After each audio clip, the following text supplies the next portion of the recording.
तो है, इसलिए तो सर फोन इसमें किया। ऑफिस में 2400 रुपये और जमा होगा, हाफ अमाउंट में आपका पार्सल निकल जाएगा, कोई दिक्कत नहीं। आज शाम तक 8-9 बजे तक डिलीवरी हो जाएगा आपका। ओके। वो 2400 रुपया क्यों लेगा पार्सल वाला?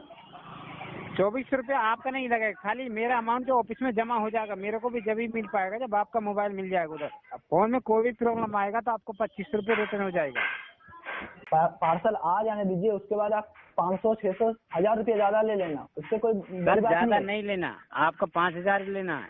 ओके, ऑनलाइन फ्रॉड आजकल ये बहुत ही कॉमन फ्रॉड हो चुका है, क्योंकि ऑनलाइन ना लोगों को बेवकूफ़ बनाना बहुत ज़्यादा आसान होता है। इस तरह फिजिकल मिलकर आप लोगों को उतना ज़्यादा बेवकूफ़ नहीं बना सकते हैं जिस तरह की ऑनलाइन दूर बैठकर आप बेवकूफ़ बना सकते हैं। कल मेरे भाई के साथ ऐसा ही कुछ घटना होने वाला था, बट अच्छा हुआ कि उसने मुझे फ़ोन किया और समय रहते मैंने उसे बचा लिया। तो आज के इस वीडियो में मैं आपको बताने वाला हूँ कि किस तरह का फ्रॉड हो रहा था मेरे भाई के साथ, और ये भी बताऊँगी कि ऑनलाइन फ्रॉड से किस तरह से आप बच सकते हैं। Let's get started. वीडियो शुरू करने से पहले मैं आपको बता दूं कि अगर आपके मन में कोई भी सवाल है इस वीडियो से रिलेटेड तो नीचे आप कमेंट बॉक्स में पूछ सकते हैं, और जैसा कि आप देख सकते हैं कि मैं हर एक कमेंट का रिप्लाई करता हूं, तो मैं आपके भी कमेंट का डेफिनेटली रिप्लाई करूंगा। और अगर आप चैनल पर नए हैं तो प्लीज़ चैनल को सब्सक्राइब कर लीजिए, और वीडियो पसंद आता है तो इसे लाइक भी कर दीजिए। Okay, let's start the video. तो ऑनलाइन फ्रॉड में जो सबसे बड़ा फ्रॉड है ना, वो है बैंक से रिलेटेड। आपके ATM का सारा चीज़ पूछा जाता है और आपका पैसा चंद मिनटों में उड़ा दिया जाता है। उसके बाद आता है मोबाइल की बात। आपको पता होना चाहिए कि मोबाइल जो है ना, आजकल बहुत सारे लोगों के लिए एक एसेंशियल आइटम बन चुका है। मोबाइल के बिना बहुत सारे लोगों की ज़िंदगी बिल्कुल अधूरी हो जाती है। तो जाहिर सी बात है कि इस चीज़ पर फ्रॉड भी होने के चांसेस बहुत ज़्यादा हैं। तो ऐसा ही कुछ हुआ मेरे भाई के साथ कल। मेरे भाई को एक सस्ता स्मार्टफोन लेना था और उसने सर्च करना चालू किया OLX पर। आपको बता दूं कि OLX एक ऐसा वेबसाइट है जहां पर आप पुराना सामान बेच भी सकते हैं और खरीद भी सकते हैं। सो OLX पर मेरे भाई ने स्मार्टफोन सर्च करना चालू किया तो उसे एक स्मार्टफोन मिलता है Vivo S1, जिसका प्राइस है नियर अबाउट 16,000 रुपीज़। और जब उस आदमी से मेरे भाई ने बात किया तो उसने कहा कि ये स्मार्टफोन ज़्यादा दिन का पुराना नहीं है, मीन्स ये स्मार्टफोन जो है वारंटी पीरियड में है और आप इस स्मार्टफोन को ले सकते हैं 5000 में। ये smartphone 4GB and 128GB internal storage वाला था। उसके बाद फिर मेरे भाई ने कहा कि ठीक है, मैं 5000 देने को तैयार हूँ, आप ये स्मार्टफोन मैं आपसे कैसे लूँगा। जब मेरे भाई ने उस आदमी से बात किया तो उसने कहा कि मैं तो नागपुर में रहता हूँ और ये मिलकर तो मैं आपको नहीं दे सकता हूँ स्मार्टफोन, इसको मैं कुरियर कर देता हूँ। तो मेरे भाई ने कहा कि ठीक है, आप नागपुर में रहते हो तो नागपुर से ही मैं आपको अपने दोस्त को भेजता हूँ, मेरा दोस्त भी नागपुर में रहता है, आप बताओ आप कहाँ रहते हो और वहाँ पर मैं अपने दोस्त को भेजूंगा और वो स्मार्टफोन को रिसीव करेगा। बट उस आदमी ने कहा, वो आदमी बहुत ज़्यादा होशियार था, उस आदमी ने कहा कि मैं यहाँ आर्मी कैंप के अंदर रहता हूँ और यहाँ से हमें बाहर जाना अलाउड नहीं है। तो उसने कहा कि मैं तो नागपुर में रहता हूँ, तो आप अपना एड्रेस भेजो, मैं आपके एड्रेस पर सेंड कर दूंगा, कुरियर कर दूंगा, बट हाँ कुरियर का चार्ज आपको देना होगा। उसके बाद जब स्मार्टफोन आपके घर डिलीवर हो जाएगा उस वक्त आप अपना सारा पैसा मुझे बैंक अकाउंट में ट्रांसफ़र कर देना। तो इससे क्या हुआ कि मेरे भाई को एक सिक्योरिटी मिल गया कि ठीक है, ये आदमी पूरा पैसा तो नहीं मांग रहा है, मीन्स स्मार्टफोन का पैसा तो नहीं मांग रहा है, कोई बात नहीं, स्मार्टफोन जब डिलीवर होगा उस वक्त मैं पैसा पे करूंगा चेक करके। फिर उस आदमी ने कहा कि आप एक काम कीजिए, कुरियर चार्ज जो है आप दे दीजिए, 220 रुपीज़ आपको कुरियर चार्ज लगेंगे। तो मेरे भाई ने उसे 120 रुपीज़ भेज दिया, ये कहकर कि अभी मेरे पास सारे पैसे नहीं हैं तो मैं आपको 120 रुपीज़ देता हूँ, आप कुरियर करो, उसके बाद फिर ये स्मार्टफोन रिसीव होगा, फिर मैं आपको सारे पैसे मीन्स 5000 रुपये ट्रांसफ़र कर दूंगा आपके पेटीएम पर। उसके बाद फिर कुछ देर बाद उस आदमी ने मेरे भाई को एक रिसिप्ट भेजा आर्मी कैंटीन से कि मैंने आपका स्मार्टफोन कुरियर कर दिया है, बट यहाँ कुरियर से जाने के लिए यहाँ पर आपको वेरिफिकेशन चार्ज देना पड़ेगा और वो वेरिफिकेशन चार्ज है 2500 रुपये, 2500 रुपये। तो 2500 रुपये आप जब देंगे तो ही ये स्मार्टफोन आपके घर पहुँचेगा। और उसने एश्योरिटी के लिए बहुत सारी चीज़ें मेरे भाई को दिया, जैसे कि अपना आधार कार्ड, आर्मी का कैंटीन कार्ड, उसके बाद फिर वो कुरियर रिसिप्ट था, ये सारी चीज़ें मेरे भाई को प्रोवाइड किया। बट बिलीव मी, ये सारी चीज़ें फ्रॉड थी। उसका आधार कार्ड फ्रॉड था, उसका आर्मी का कैंटीन कार्ड फ्रॉड था, उसका जो कुरियर का रिसिप्ट था, ये सारी चीज़ें फ्रॉड थी, वो बनाई गई थी। तो फिर जब उस आदमी ने कहा कि आपको 2500 रुपया अभी ट्रांसफ़र करना होगा तो मेरे भाई ने मुझे फ़ोन किया ये कंफर्म करने के लिए कि ये कैसा रहेगा, ये डील अच्छा है या नहीं। और फिर जब मेरे भाई ने मुझे फ़ोन किया उसके बाद फिर मैं उस आदमी से बात किया, उसके बाद फिर मेरे भाई ने वो सारी चीज़ मुझे भेजे कि उसने अपना आधार कार्ड भेजा है, उसने कुरियर रिसिप्ट भेजा है। उसके बाद फिर जब मैंने इसको चेक किया तो मुझे हर चीज़ में फ्रॉड नज़र आया, सारा चीज़ एडिटेड था, नाम वगैरह सारा चीज़ उसमें एडिटेड था, चाहे वो उसका आर्मी कैंटीन कार्ड हो, चाहे वो उसका आधार कार्ड हो या फिर वो कुरियर रिसिप्ट। कुरियर रिसिप्ट से तो साफ साफ पता चल रहा था कि ये एडिटेड है। फिर मैंने कहा कि नहीं, ये ऐसा नहीं हो सकता, ये सारा चीज़ एडिट किया गया है और कोई भी आदमी इतना महंगा स्मार्टफोन को 5000 में क्यों बेचेगा जब वो वारंटी पीरियड में है। तो फिर मैंने उस आदमी से बात किया और मैंने क्या बात किया वो आप भी सुनिए। हाँ सर मैं आपको भैया से बात करा रहा हूँ sir. Hello. Hello, good morning sir. हाँ जय हिंद भैया जी, क्या हाल है? हाँ बढ़िया हाल है सर। हाँ ये क्या बोलते हैं, फोन के बारे में कुछ बता रहा था मेरा भाई। हाँ वीवो S1 है सर, वो मैंने आपका पार्सल करा दिया। अच्छा अच्छा, हाँ तो कितने दिन में यहाँ पहुँच जाएगा? पार्सल करवाए हैं वो? कहाँ से सर, आप आज पार्सल करवाए हैं? नाइट में आपको 8-9 बजे तक डिलीवरी हो जाएगी सर। अच्छा, डिलीवरी हो जाएगा ना? हाँ। तो देखिए हम आपको एक चीज बता देते हैं, सारा ट्रांसपेरेंसी आप मेरे भी अंदर की तरफ से होना चाहिए, आपके तरफ से भी, ठीक है? हाँ कोई डरने की आपको जरूरत नहीं है। अभी देखिए हाँ। हम लोग एक यूट्यूब चैनल चलाते हैं, हम लोग रोज फोन खरीदते हैं, रोज बेचते हैं, ठीक है? आप हाँ। द वेब के नाम से सर्च कीजिए, मेरा यूट्यूब चैनल भी है, ठीक है? आप हमको हाँ। देख सकते हैं। तो हम लोग फोन का रिव्यू वगैरह करते हैं, इसलिए हम इसको बोलें कि फोन खरीद लो, कोई बात नहीं है, ठीक है? कोई इश्यू होगा तो हम देख लेंगे। तो अभी आप कुछ पैसा मांग रहे थे, बोल रहा था तो सर मैं इससे बोल रहा तो 20 रुपये और कर दो, आपका 2500 रुपये जाएगा, कोई दिक्कत नहीं। हाँ हाँ कोई बात नहीं, सुनिए मेरी बात सुन लीजिए। हाँ जी। हाँ आप एक काम कीजिए, मैं आपको पैसा भेज दूंगा। मेरा क्या है, थोड़ा बहुत फंसा हुआ पैसा, मेरा यूट्यूब से पैसा वगैरह आता है, ठीक है? हाँ जी। तो कल शाम तक मेरा पैसा आ जाएगा, लेकिन उससे पहले ही मैं आपको दे दूंगा। जैसे ही मतलब पैसा आपको मिल जाएगा तुरंत, ठीक है? सारा एक बार में मिल जाएगा, हाँ जी। ठीक है? तो उसका आप चिंता मत कीजिए, मैं आपको भाई को बोलूंगा कि आप आधार कार्ड भी आपको भेज दे, ठीक है? समझ रहे हैं? तो अभी तो हाँ मैं समझ रहा हूँ सर। जैसे हाँ। होगा मैं पूरा दे दूंगा। और आप एक काम कीजिए, मेरा चैनल है, सिर्फ सर्च कर लीजिए, कोई बात नहीं, एकदम सब कुछ हम लोग देखो ट्रांसपेरेंसी रखेंगे। देखो मेरी बात सुनो सर, इसमें 24 रुपये जमा कराना पड़ेगा, नहीं लेना तो कोई दिक्कत नहीं, आपका 120 रुपये रिटर्न करा दूंगा, ठीक है? क्या 2400 रुपये जमा करना है?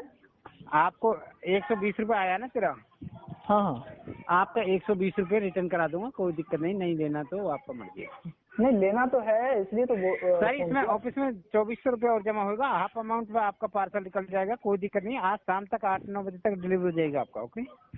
वो 2400 रुपया क्यों लेगा पार्सल वाला? 24 रुपये आपका नहीं लगेगा, खाली मेरा अमाउंट जो ऑफिस में जमा हो जाएगा, मेरे को भी जब ही मिल पाएगा जब आपका मोबाइल मिल जाएगा उधर। अब फोन में कोई भी प्रॉब्लम आएगा तो आपको 25 रुपये रिटर्न हो जाएगा। तो रिटर्न होगा ये? अरे जैसे फोन को आपको कोई भी दिक्कत आएगा तो फोन का पैसा आपका रिटर्न हो जाएगा, फोन मेरा रिफंड कर देना आप, ठीक है? हाँ जी। लेकिन तो वही मैं बोल रहा था कि एक बार सर रिसीव वो हो बात जाने मैं दीजिए। आपका समझ रहा हूँ जो आप बोल रहे हैं, ये ऑफिस में हाँ। आपको ऑफिस में बात भी कराया, मैं ऑफिस अभी रूम में आया हूँ, मैंने भाई से इसलिए वीडियो कॉल भी किया है। हाँ हाँ हाँ आप 25 रुपये हो जाएगा, 2500 आपको बचेगा, फिर 2500 आप उधर दे देना। फोन में कोई भी दिक्कत आएगी तो आपको फोन अच्छा नहीं लगेगा तो आपको पैसा रिटर्न हो जाएगा। नहीं तो फोन बात रिटर्न आ ये जाएगा। है ना, सुनिए बात ये है कि जब तक फोन रिसीव नहीं हो जाता फिर मैं कैसे पैसे दे दूं, ये बात है। सर देखो मैंने भी अपना आर्मी कार्ड, आधार कार्ड भेजा हुआ, मैंने वो भाई से बात मैं समझ रहा हूँ, मैं भी आपको सुनो सुनिए। मेरी बात, आपको वीडियो कॉल भी किया है, मैंने आपका पार्सल का आपको डिटेल भी भेजा हुआ है। हाँ जी सर तो वो बात नहीं है, बात ये है कि ठीक है मैं भी आपको सारा डिटेल्स वगैरह भेजता हूँ, अपना घर का एड्रेस वगैरह सर भेज देखो दूंगा मैंने आपको। आप देखो वो बात मैं आपको मान रहा हूँ, ये ऑफिस का रूल होता है सर, इसमें मेरा कोई कसूर नहीं है। आपको नहीं लेना तो आपका भी 120 रुपये रिटर्न हो जाए, कोई दिक्कत नहीं सर। फोन की मेरी गारंटी है, फोन में कोई भी प्रॉब्लम आता तो मेरा फोन रिटर्न कर देना आप, पहले डिब्बा सुनिए। खोल के देख लेना, कोई भी दिक्कत आना आपका पार्सल में तो मेरी गारंटी है सर। तो सुन लीजिए मेरी बात, तो सुन लीजिए पूरा। हाँ जी मैं बोल रहा हूँ कि ठीक है आपका जो है वो डब्बा में, मैं ये नहीं बोल रहा हूँ कि मैं नहीं लूंगा या फिर ये करूंगा, ठीक है? ये बोल रहा हूँ कि ठीक है एक एश्योरिटी के लिए कि कैसे मैं एश्योर हो जाऊँ। पार्सल आ जाने दीजिए, उसके बाद आप 500, 600, 1000 रुपये ज्यादा ले लेना, उससे कोई बड़ी सर बात ज्यादा नहीं। नहीं लेना, आपका 5000 लेना है, ठीक है? सर वैसे नहीं कर सकते हैं सर। नहीं कर सकते तो कोई दिक्कत नहीं सर, मैं आपको कोई दिक्कत नहीं इसमें। ओके कोई बात नहीं।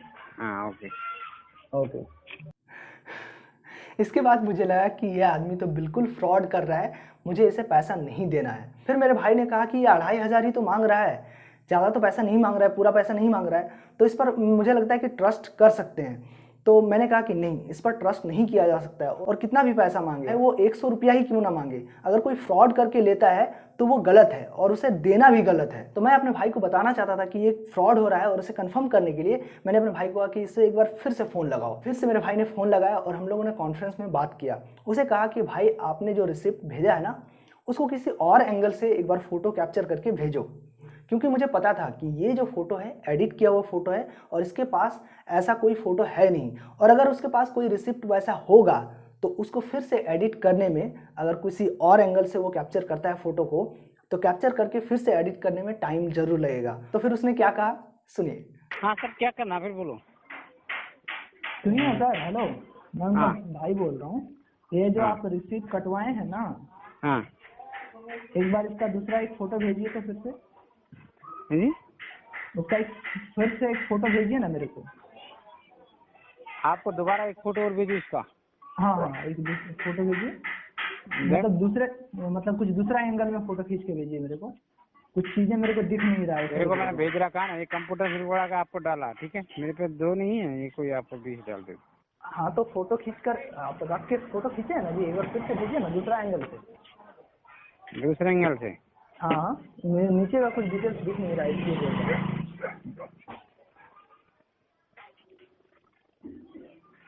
हेलो। हाँ जी, भेजिए भेजिए, तुरंत भेजिए। क्या हो रहा? हाँ जी, क्या हो रहा है? मतलब? नहीं, वो आपके दूसरी तरफ से फोटो खींच के भेजू?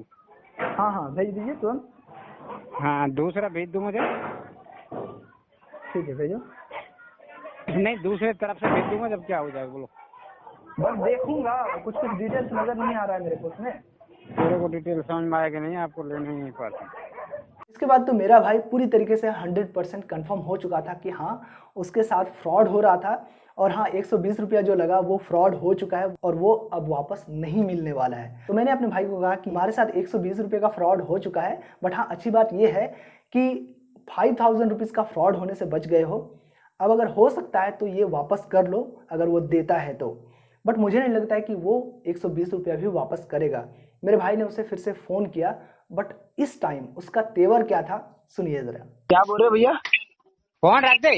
अरे भाई तो पैसे भेज दियो भाई मेरे। हाँ, पैसे भेज दूंगा भी, मेरे को बार बार फोन मत करना, ठीक है? अरे तो भाई, तो दोस्तों, मैं आपसे सिर्फ इतना कहना चाहता हूँ कि ऑनलाइन अगर आपके साथ कोई भी फ्रॉड होता हो तो अच्छी तरीके से कोई भी चीज़ों को जांचिए, परखिए, उसके बाद ही कोई भी सामान खरीदिए। चाहे वो स्मार्टफोन हो या फिर कुछ भी हो, और चाहे वो कितना भी कम प्राइस में क्यों ना दे रहा हो। मीन्स अगर कोई 50,000 की चीज़ को 5,000 में लालच दे के बेचता है ना, तो उसमें भी आपको सतर्क होने की ज़रूरत है, क्योंकि कोई भी चीज़ जिसकी कीमत 50,000 हो या बहुत ज़्यादा हो, उसको वो आदमी उतना कम दाम में क्यों बेचेगा। और उसके बाद अगर कोई आदमी बेचता है तो आप मैन टू मैन जाके मिलिए उससे, क्योंकि OLX से तो पॉसिबल है, आप मिल सकते हैं, आप मिलिए, उसके बाद ही आप उस सामान को खरीदिए। और जब आप पूरी तरीके से 100% एश्योर हो जाएं कि आपके साथ कोई भी फ्रॉड नहीं होने वाला है, तो ही आप कोई भी सामान को ऑनलाइन खरीदें, नहीं तो फिर इग्नोर करें, चाहे वो कितनों भी कम कीमत पे क्यों ना मिल रहा हो। दोस्तों, ये था एक छोटा मोटा वीडियो जिसमें मेरे भाई के साथ क्या घटना हुआ वो मैंने आपको बताया, और ये भी बताया कि आप ऑनलाइन फ्रॉड से आप किस तरह से बच सकते हैं। उम्मीद करता हूँ कि वीडियो आपको पसंद आया होगा। अगर पसंद आया तो प्लीज़ वीडियो को एक लाइक कर दीजिए, और इस तरीके के और भी बहुत सारे इंटरेस्टिंग वीडियोज़ के लिए आप हमारे चैनल को सब्सक्राइब कर लें। मैं मिलूंगा फिर आपसे एक नई वीडियो के साथ। Till then, good bye.